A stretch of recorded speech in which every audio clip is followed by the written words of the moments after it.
record. A lot of confusion regarding yoga. So when we say yoga, sometimes people focus just on breathing purpose. Some people think it's just being seated, doing meditation, few poses here and there. For some, it's full-fledged, weight management, power yoga kind of thing that, okay, I'm getting bored with, slow-paced workout or slow-paced yoga practices. So can I do something for my weight management?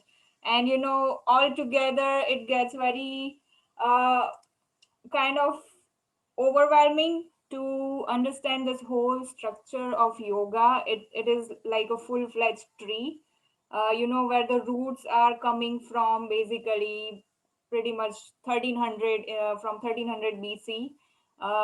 There is a living proof that, when we had these Mohenjo-daro, all these Indus civilization, they were finding living proof of people practicing yoga. So basically, it's pretty ancient science. Um, while ago, when we didn't have modern science, we didn't have medicine, we didn't have doctors, people just used to practice yoga day and night and just used to stay active and healthy. And right now we are losing that tradition somewhere, because we are more into, virtual world technology. We don't really prioritize health. We are getting lazy. If you see, our grandmothers are much more active and healthier than we are right now. They never had weight management problems. So for today's session, we are just gonna start from a very small presentation, because I thought it's much easier to walk you guys through slide by slide, and then I'm also gonna demonstrate some live poses. If you guys also have your yoga mats, it's very beneficial to practice this together. So you guys have any questions, any doubt while performing those postures, we can totally interact at the same time. And I'm just gonna share my screen.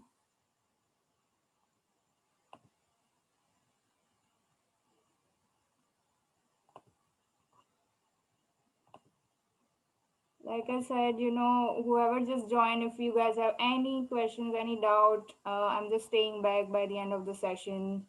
So this is today's quick intro slideshow.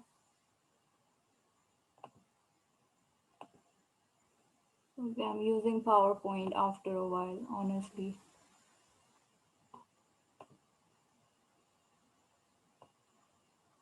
Never mind. If you guys are able to see, we'll just walk you through here. So this is the first, what is yoga? First definition of yoga, like I just mentioned, very overwhelming for all of us. What is yoga? Like I just said, some people completely take it in weight management scenario. Some people take it in meditation point of view, breathing point of view. But really, in one line, if I would say yoga is really a way of living, because technically, if you think it this way, why do we do yoga? We want to reach at a level where we want to technically improve ourselves, right?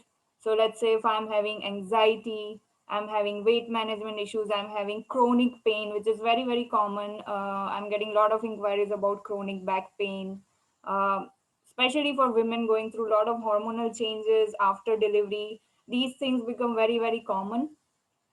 So we really get confused with the definition. Why do we perform yoga? What is it exactly? So I would say it's really the change of your complete lifestyle. If you practice yoga daily, you realize it just simply works on your body as well as your mind inside out. It makes you a calmer person. It makes you live in a moment. At the same time, definitely you're going to lose weight, which is the number one concern, especially for females right now. So that is like an added advantage. But you really start to see through, life in a complete manner, where you're becoming much more positive and much more focused about your present moment. So the word yoga technically came from Sanskrit word yuj. Yuj meaning pretty much to, combine together, to yoke or to bind together. And that really means the combination of mind, body, and soul. It just binds all three factors, all three scenarios together. While we are performing yoga, you realize that it works on body as well as it works on your mind equally well. So there are just plenty of benefits altogether. And in yoga practices, like I said, practitioner, they just follow a certain sort of discipline, focus that helps them to unite mentally, physically, metaphysically, and ultimately it just becomes your way of living. Um, Talking about my personal experience, I just practiced prenatal yoga throughout my pregnancy, which was definitely very beneficial. And then I was an IT engineer. I worked in IT firm for almost 10 years, and I just simply transitioned myself to become yoga instructor because it just impacted me inside out. It just changed me as a person for better. So not only, you are taking care of your own health, but you are also making your surroundings happy. If we are mentally healthy, if we are physically healthy, then only we are able to take care of our family right at the same time. So that is my personal journey, how it just changed me as a person inside out. And basically, it just becomes your way of living. So, this is the main scenario why one always looks for something where we want ourselves to be better version of ourselves, and that is yoga for you. So whatever you want to achieve in your life, for yourself, basically yoga makes it happen within very short time. If you are practicing regularly, you see the difference inside out. And just a quick overview for history, I'm not going to take it too long.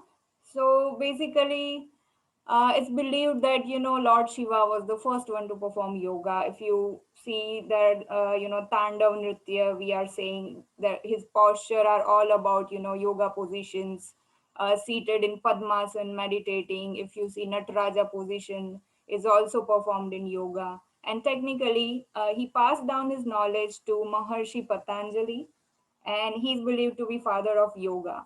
So I'm not saying Patanjali was a creator of yoga, but he basically codified all the yoga posture in one book, which is called Yoga Sutras. And if you try to read Yoga Sutras of Patanjali, initially it won't really make much sense because all it is derived from Sanskrit.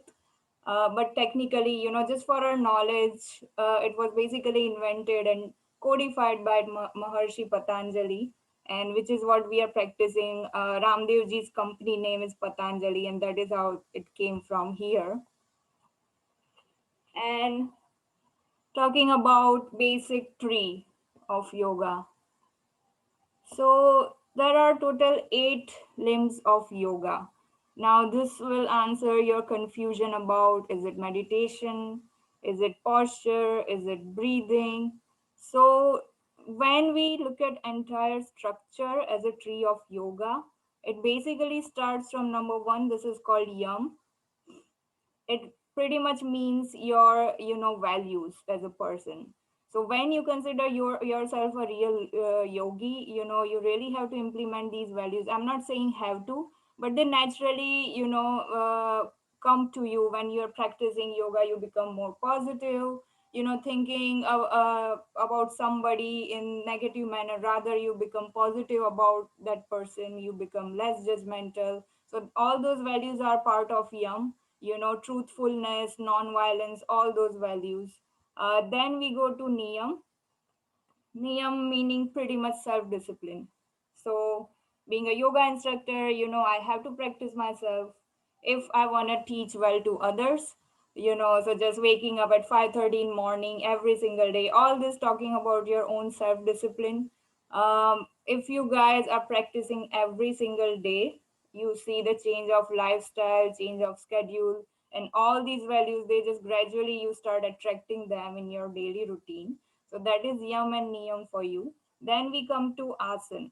So these three, yam, niyam, and asan, they kind of combine together as a physical yoga practice where we are asanas are pretty much performing yoga physically, right?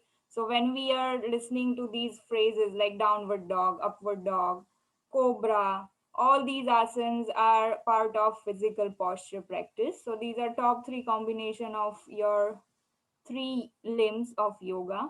And then we gradually move to pranayama. So normally our yoga sessions are divided where we do some sort of stretching, then we move to some sort of asanas, the kind of typical yoga flow. Then we gradually move to pranayam, before completely ending the session, which is your breathing control. So breathing control pretty much works on your mind and body inside out.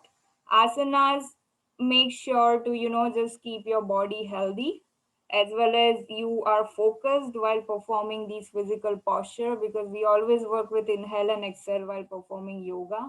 So it pretty much makes you very focused, very calm while performing yoga.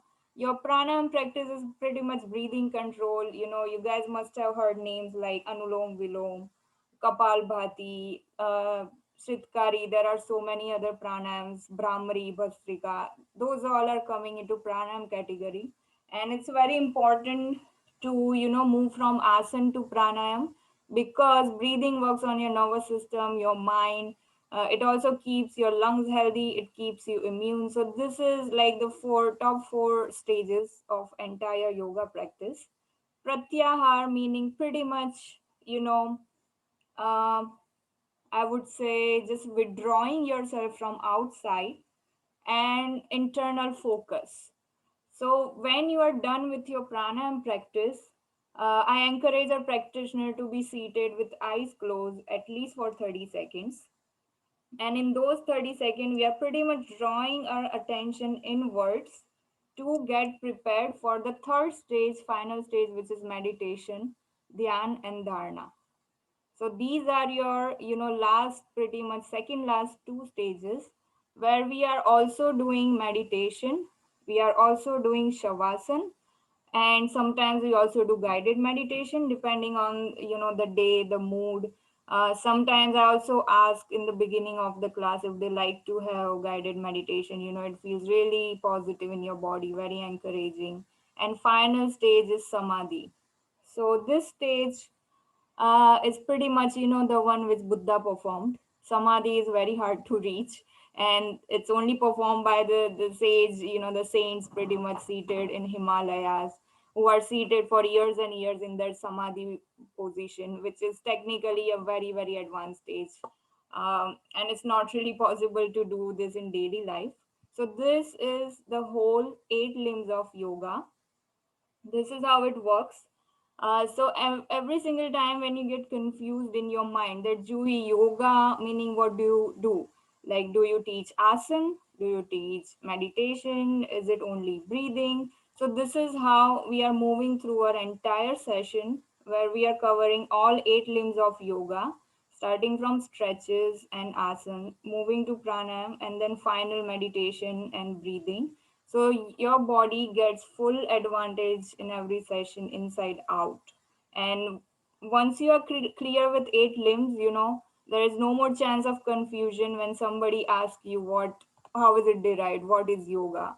So moving from basic components of yoga, like I just said, number one, physical posture, your sushma vyayam, meaning your small stretches to warm up the body.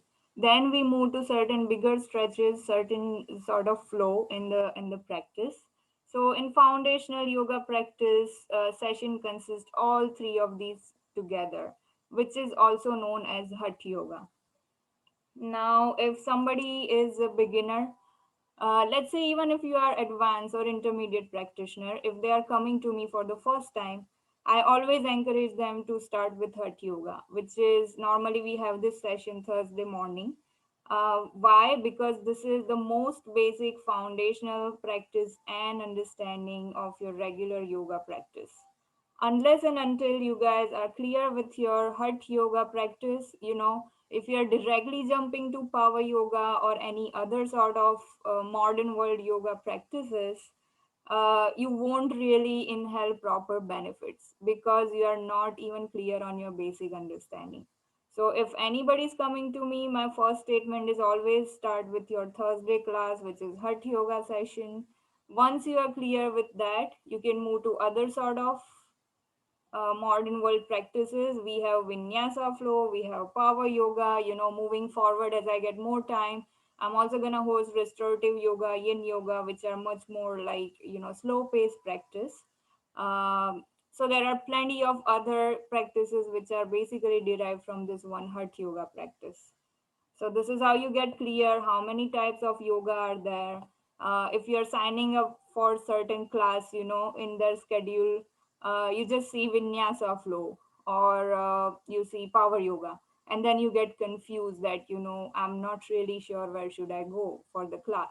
So this is how it is derived. If you find Hatha yoga, you are a beginner. Always start from here in any other session as well.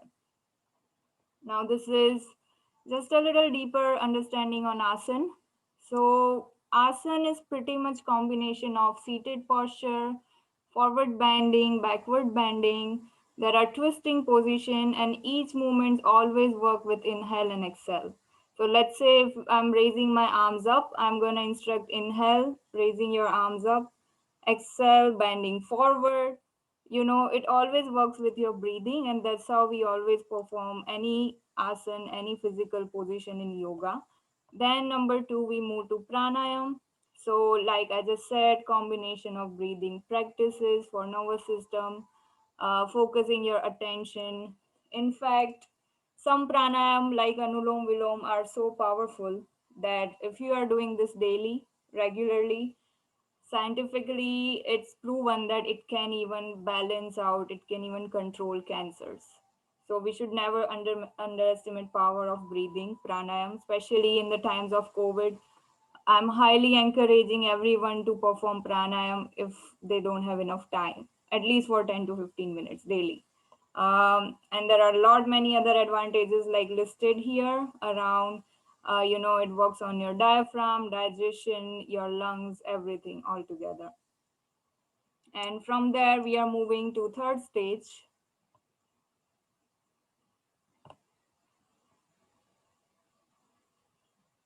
Third and final stage, meditation. So after we are done with pranayam, we are seated with the eyes closed, at least for a minute. If we have more time, I encourage seated for longer. So I would highly, highly encourage performing meditation with the eyes closed. Uh, the basic technique here, I get a lot of question where people ask me, I'm not able to focus. How do I meditate? I don't know. Basic thing is first you have to master your skill with your physical posture, your breathing. And why we do that before meditation? Because it calms down your mind. And then technically, once you are completely cooled down, your mind is naturally prepared for meditation. And then, if you are running with a lot of thoughts in your mind, it's very, very common, it's very normal.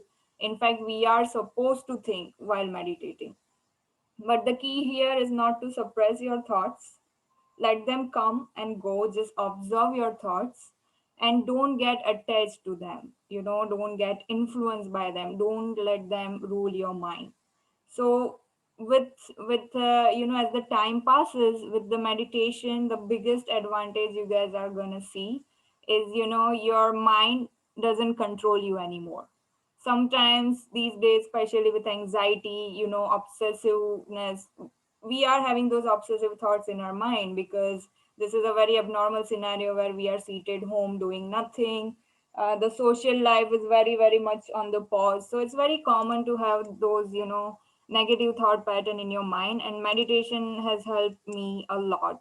So even if I'm thinking about something which is not very preferable way, it just makes me kind of detach from my thoughts, and I just observe them. I do my own analysis while I'm meditating. In fact, I get a lot of answers when I'm meditating myself. So if you are confused making a life choice about certain decision, about somewhere we don't know how we are feeling, about our job, about some people, while meditating, I get all the answer, because that is the time when you are reading yourself, you are giving that time for yourself. So meditation is very, very, very important. All the combination of these three things should be performed together for the full benefit of your Hatha yoga practice. Now, basic yoga postures, like I said, you guys must have heard these names. In your first class, you get really confused. What is it? If you're entering and teacher goes like, okay, come to the child pose, you don't know what to do. So these all are very basic poses where child pose is basically a resting position. Shavasana is final resting position where you are closing your eyes, lying down, just pretty much like a dead body. There are movements with backward bend, forward bend, like I just mentioned. And we are just gonna do all these movements physically once we are done with the slides. So you get better idea. And these are the widely used postures. Like I just said, up dog, down dog, cobra. There are combination of planks. There is high lunge, low lunge, warrior position, triangle, tree, bridge pose. As you guys start attending the sessions, it becomes more and more easy. Any questions? I'm just here to show you guys. For seated position, seated positions are mainly used in meditation and pranayama. So once you are seated in Vajrasan, right, you can just start practicing from Vajrasan. Sukhasana is basically your normal seated position, like, just cross feet, just how we are seated in our daily life. Padmasam is number three, which is, it comes with your flexibility. So once you start practicing these poses, which releases your calf and thigh muscle, Padmasam becomes easier as the time goes. Siddhasan is the most advanced seated posture. Normally, we do this. Siddhasan is very useful in your reproductive system, activation of your Mooladhara chakra, which is the base chakra in your body, especially for female, so if let's say we have some fertility problem, we have any issues regarding reproductive system, Siddhasan makes really, really good practice just to, stimulate those areas. And after that,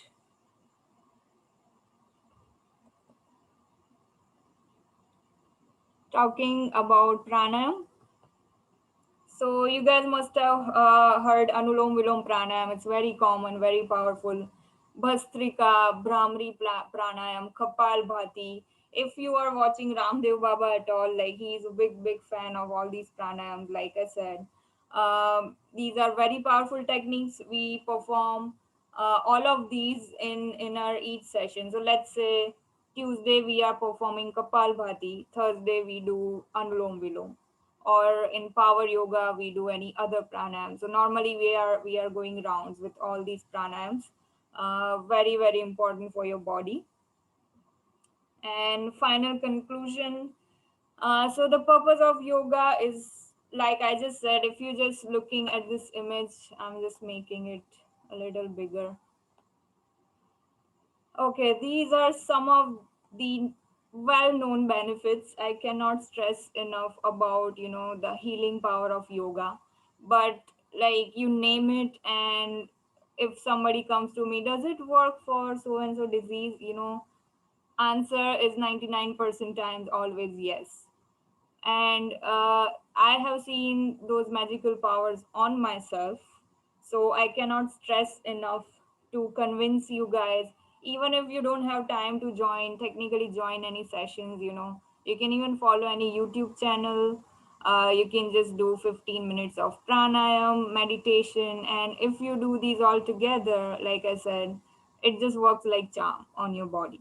So this is the whole combination of yoga, um, how it was derived, where is it coming from, eight limbs of yoga. All these basics are very helpful to know.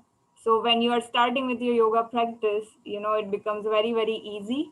And if you guys have any questions from here, please feel free. And then we'll gradually move to our physical practice. And whenever you guys get chance, please drop your email if I don't have it already. Was it helpful for everyone? Yeah, wonderful information, Julie.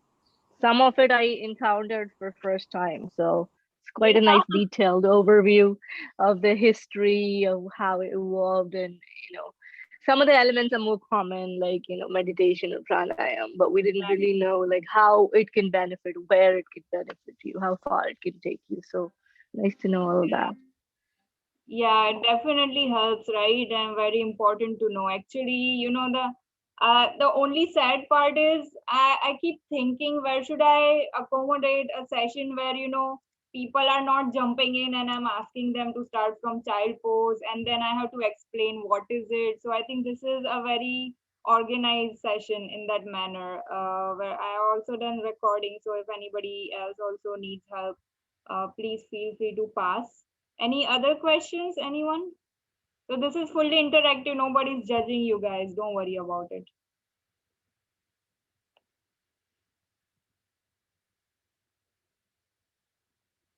And okay, if not, I'm also staying back. Like I said, so we are gonna start with some basic postures. I think we still have good time.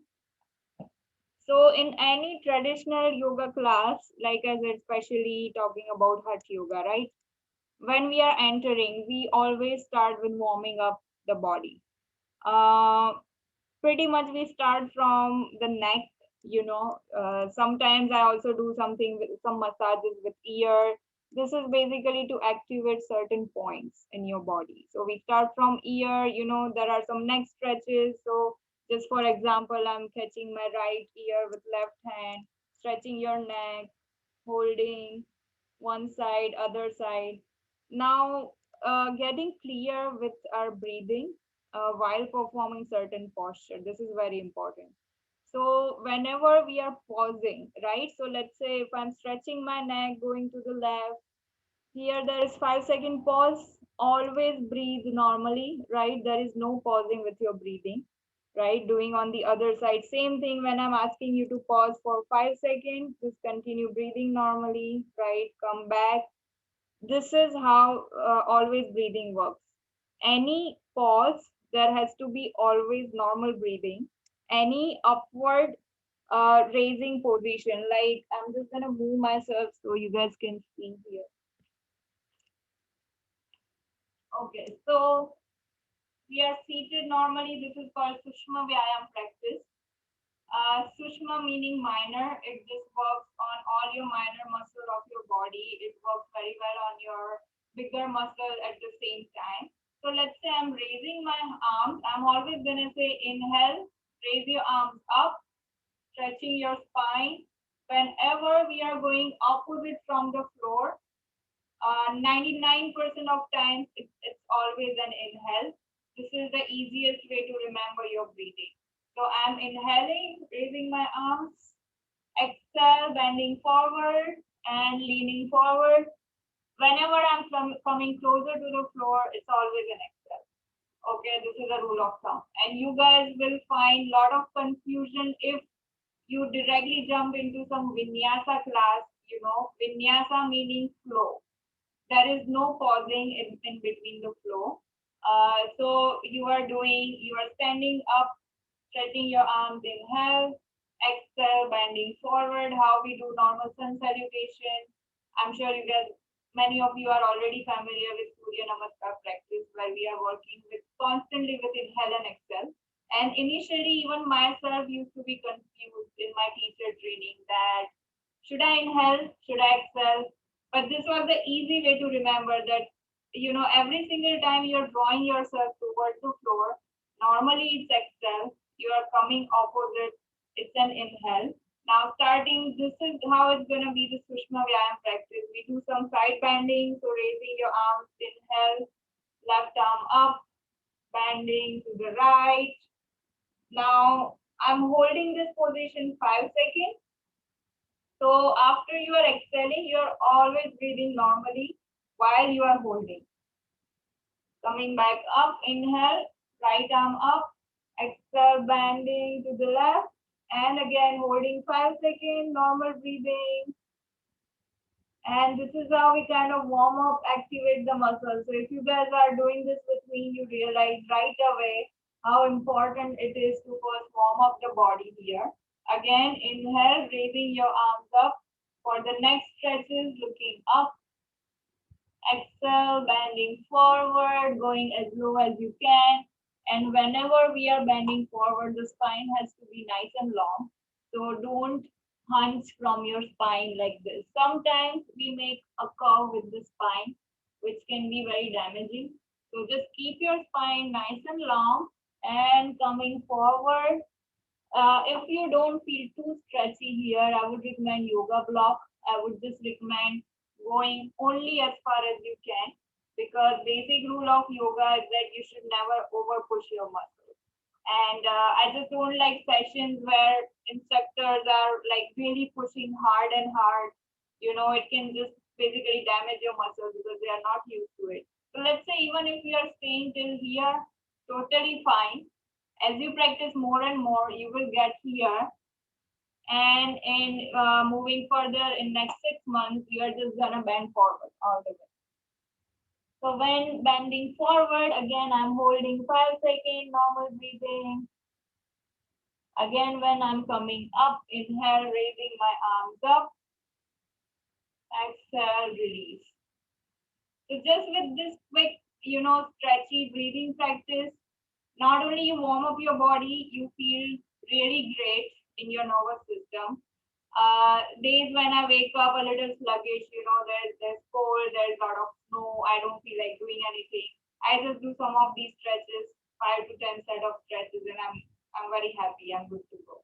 So this is Sushma Vyayam, very important. Then we pretty much start with cat and cow stretch.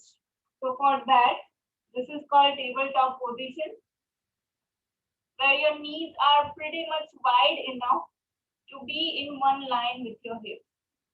Your alignment in yoga is very important, even if you are not reaching to advanced, intermediate level.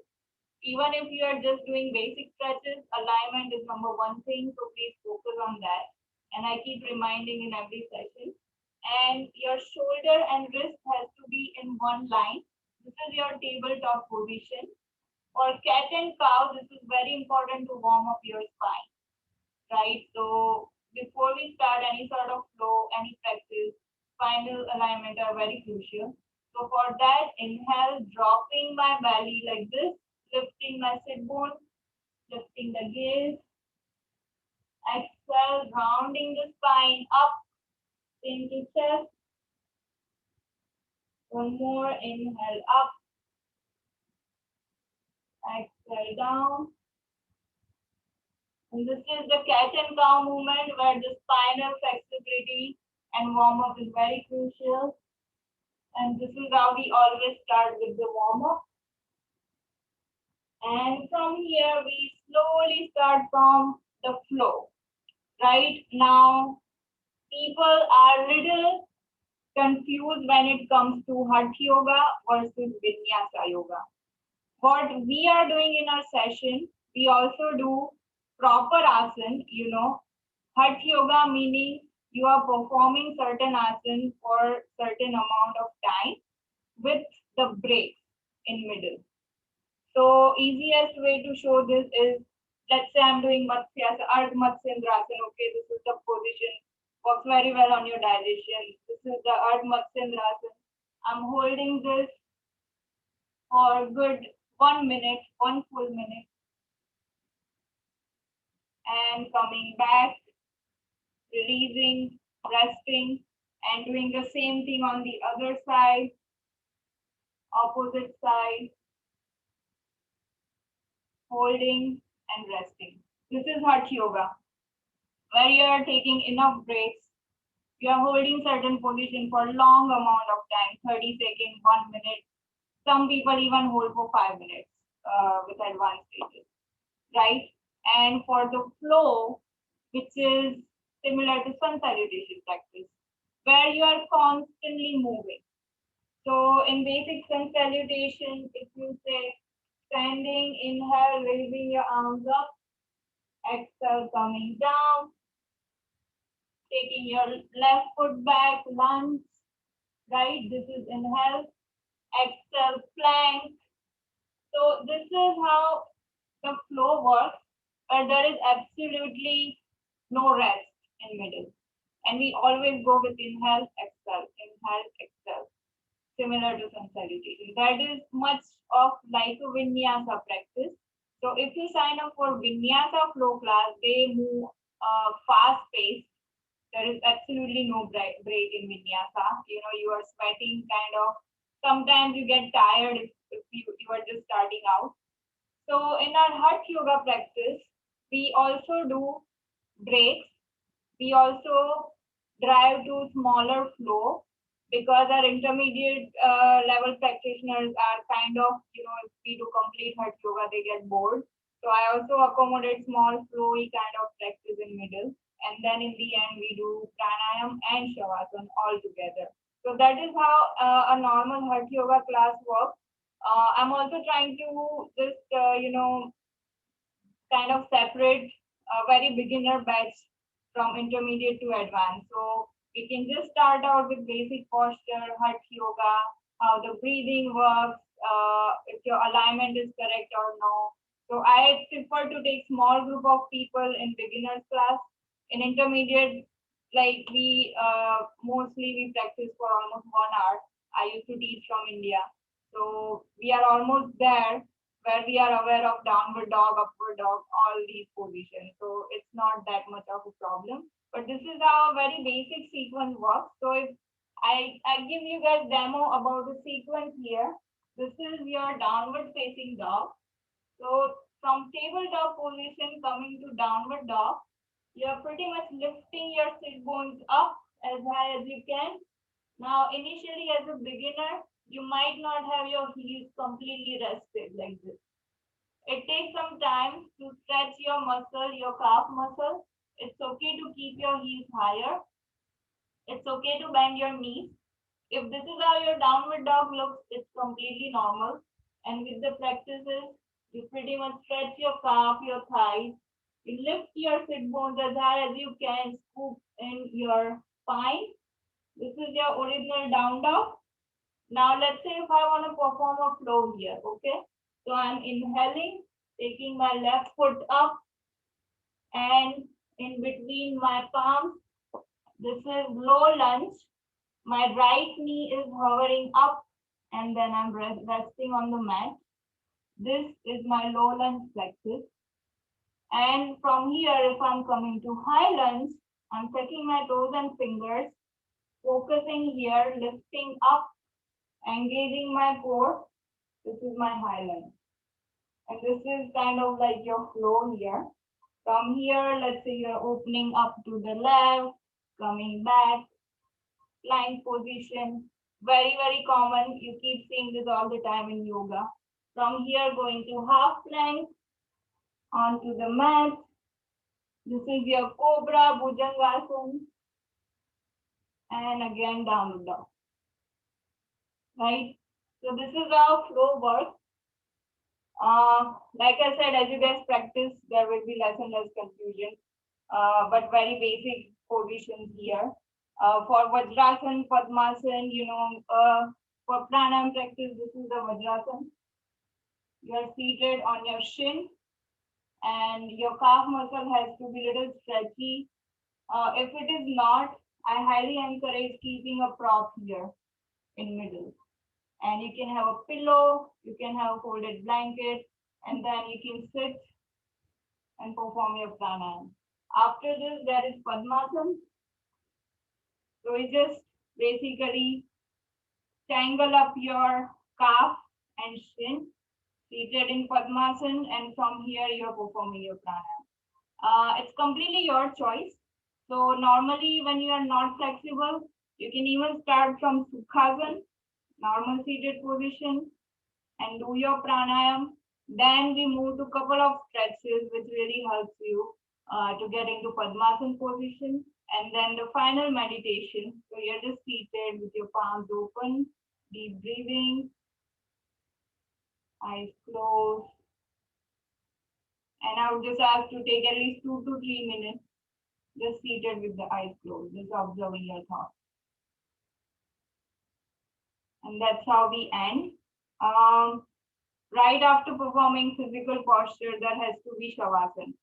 You cannot you cannot avoid Shavasana at all, because that's how your muscles are getting relaxed. They are getting proper oxygen, blood circulation. And after Shavasana, we move to Pranayam. The rank comes here because after physical practice, you are tired, your heart is racing, your breathing is kind of fast. So, when you are in Shavasana, it just calms you down, it normalizes your breathing, and then you are jumping to Pranayam practice. In Pranayam, it's very important to normalize your breathing, and then you are moving to meditation. So, like I said, this is how the class is combined. With the physical posture or anything, any question about certain position, alignment cues, feel free.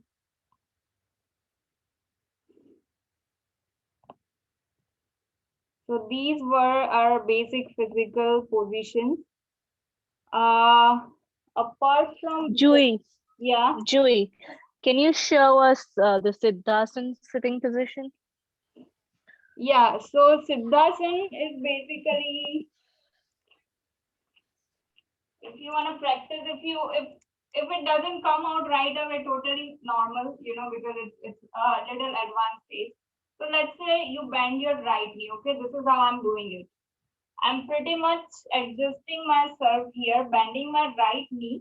If you see here, this area, right, this bone here, the heel pretty much presses uh, between your perineum, like the point where kind of you realize, for the childbirth, we are using these muscles. This is where the heel goes. It's pressing here, right? From here, I'm taking my left feet. First, you guys can do half Siddhasan, where you are just seated like this. So my right heel is right underneath my perineum. Initially it hurts, but that is the whole point, because it really presses on your root chakra, the base of your reproductive system. Left feet, this is like half Siddhasan position. And if you perform, couple of pranayam, if you want to do full Siddhasan moving forward, this is my left ankle. It pretty much goes in between this crease of my right thigh. So from here, I'm kind of arranging myself and again seated on my heel. If you see, it's pretty much in between my thighs and my calf muscle. And this is like a full Siddhasan. My heel is still pressing there. And your spine has to be nice and long, and this is how you perform your meditation. Like I said, take some time. Initially, you might find it awkward, but like I said, for reproductive system, this is the best practice. Is it okay, Hihal? You got it?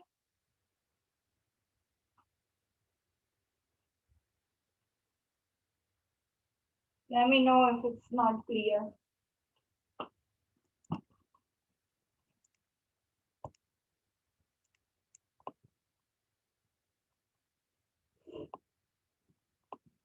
So these are pretty much our basic postures, whole posture has a different purpose. Your plank works on your core strengthening, your upward dog works on your spinal health, digestive health. Downward dog is pretty much the stretching of your whole body.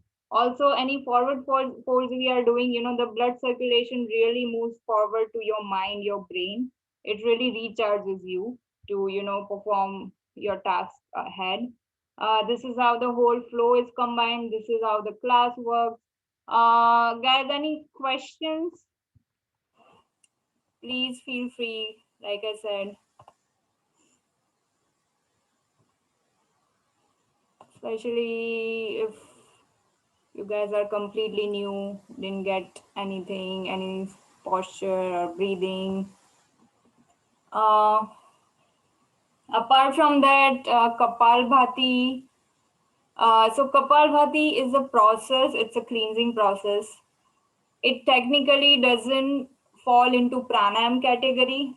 Normally in the Ramdev Baba session or any other yoga class, they just call it pranayam because it's kind of a part of a breathing process. but it's basically, cleansing process of your body. So in yoga, in advanced version, we perform Shat Karma Kriya. Shat Karma meaning 6 different cleansing processes, which kind of cleanses your body, detoxifies your body inside out, and Kapalbhati is one of them. But in regular yoga practice, we adapted as pranayam because there are plenty of benefits. We do Kapalbhati at least twice a week in the classes.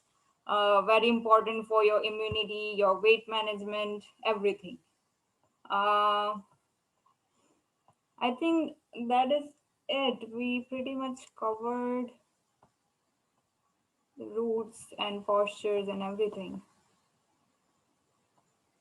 And like I said, guys, if anybody is new, please drop in your emails, for further information so I can reach out to you guys easily. Anything else? Or we'll just. So the sessions are starting from next week. We meet Tuesday, Thursday, and Sunday. Tuesday session is completely focused on your immunity, improving your immunity, because these are the times when we need it. It also targets your thyroid problem. It also targets your diabetes problem. Thursday session is foundational yoga, heart yoga. And Sunday, 9 o'clock, we are meeting for power yoga. That is mainly for your weight loss. I also teach prenatal, postnatal. So, I'm trying to arrange more classes, but then it just becomes too much altogether. So, if there are any other timing in the evening, I'll keep you guys posted if I'm arranging any evening classes at the same time. And for beginners batches also, I'm planning a batch between 10 to 12. So just feel free to reach out if anything. I hope it was useful for everyone today.